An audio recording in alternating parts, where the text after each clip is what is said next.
Welcome to Psychology Live. I'm Dr. Gail Majcher, and with me is Mary DiPaolo, limited licensed psychologist, and we thank you so much for tuning in today.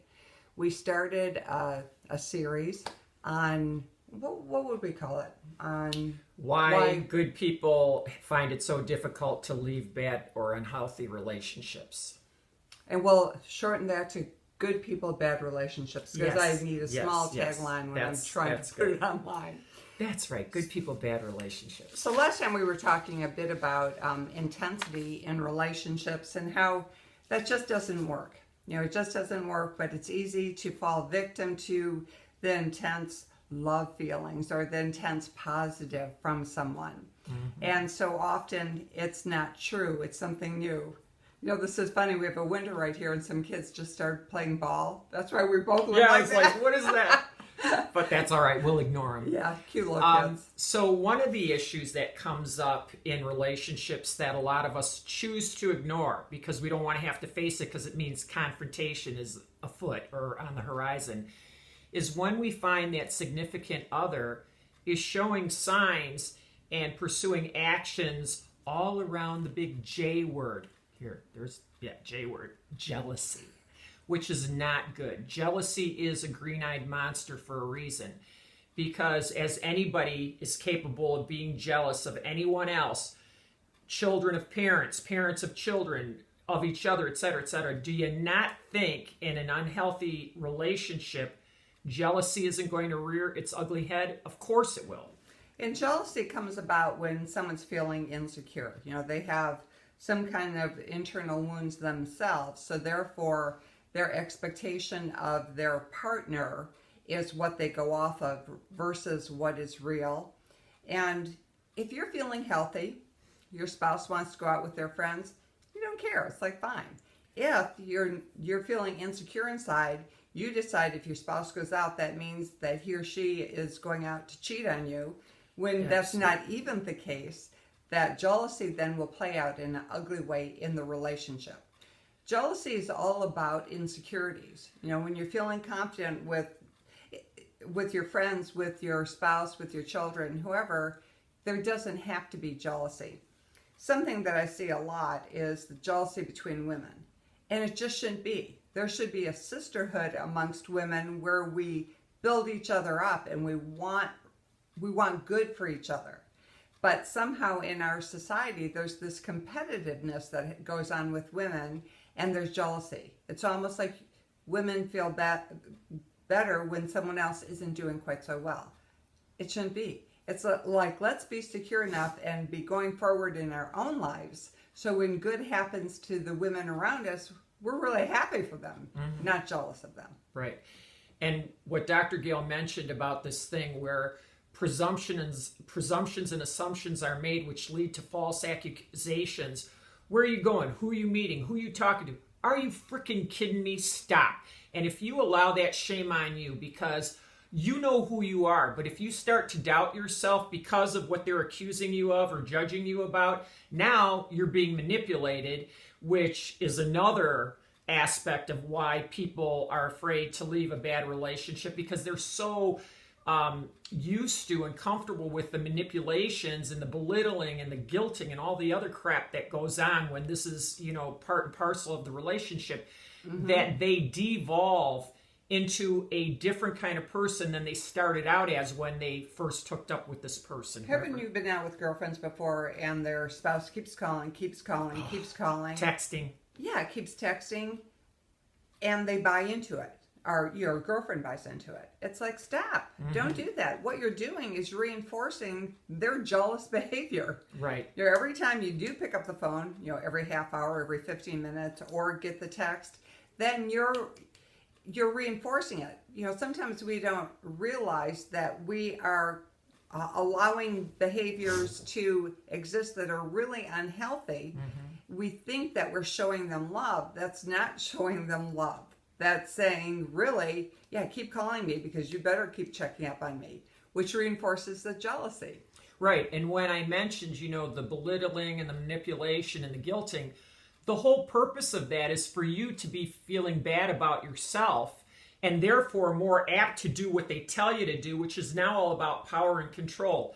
Really, I mean, for any woman, for any man, it doesn't matter. This works in both directions.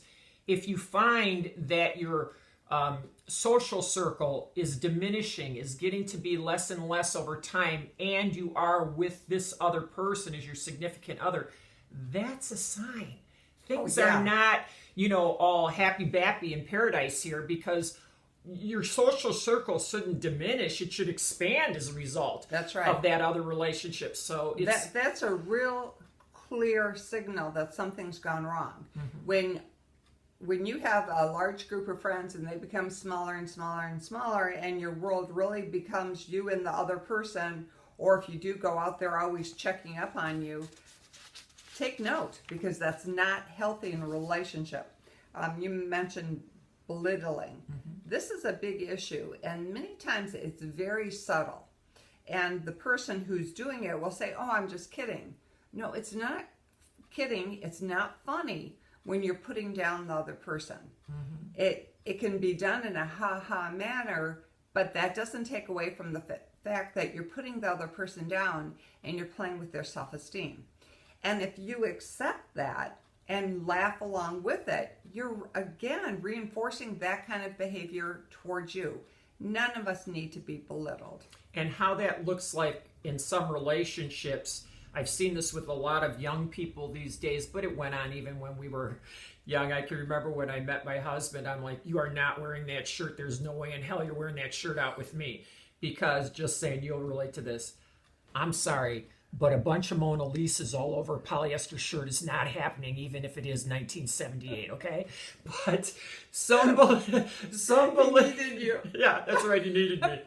But some relationships, one or both people feel very free to go, your hair would just look better if it was shorter, darker, lighter. Oh, if you got your boobs done. Oh, look at her hair. I think that would look good on you. Right. I mean, come on. Look at her body. I mean, if you just lost 10 pounds, you'd probably look like that. Oh, and need we mention all the, celebrities of today whose bodies look like, I don't even know what they look like. There was just somebody on last night that was on television with Iyanla Van Zandt. By the way, great show. Iyanla Fix My Life. Fantastic show on the Oxygen Network. Yeah. This woman had silicone butt injections where now the silicone leaked down into her legs. It was awful. She started out tall, slim, beautiful girl. Now her hips are 47 inches wide with all that silicone leaking down into her legs, which she showed Iyanla. It was disgusting. And I couldn't help but think to myself, who belittled and guilted and manipulated her into that choice, which was the worst thing she could have done for herself? The Met Ball just happened last week. Oh, yeah. So there were a lot of celebrities on the red carpet, and I love all that stuff. So, of course, I was watching it. And there was one person in particular, whose name I won't mention, clearly had so much work done on her body that she actually looks like a Barbie doll in a sense. It is not a normal looking body. Right. And I was looking at her, and I think she was probably a beautiful girl to begin with. And I thought, why? Why do all that work, not only on your face, but on your body? To what end? Well, and because the relationships that she was in preceding these decisions to basically chop her up into bits herself, oh, you'd look so much better if you just did this or you did that, and you'd be more popular, appealing, blah, blah, blah, fill in the blanks. It's awful. It's an awful way to live. It's a terrible thing. One of the plastic surgeons who is talking about this particular person said she may have even had ribs removed to have her waist go in that thin. I mean, think about that. That is so incredibly unhealthy. And to be with a group of people who think it's okay for you to do that, but especially to be with a partner who would encourage that in you. I mean, that is so sad. You want to be with a partner who loves you for who you are, not someone who wants to transform your body into something that doesn't even look like a human body anymore. And by the way, we should be in relationships where if we go up in weight, if we go down in weight, it doesn't matter, because it's our soul, it's our spirit, it's our being that they love, not what happens physically. And especially as we're getting older, it's harder to lose weight. Not that, although you're the queen of losing weight. Just saying.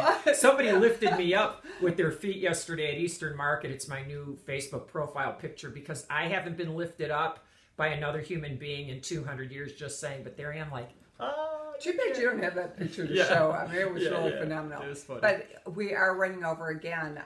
We're going to pick up and do a little more on this topic, why good people are in bad relationships. Okay? So Bye. thank you for watching.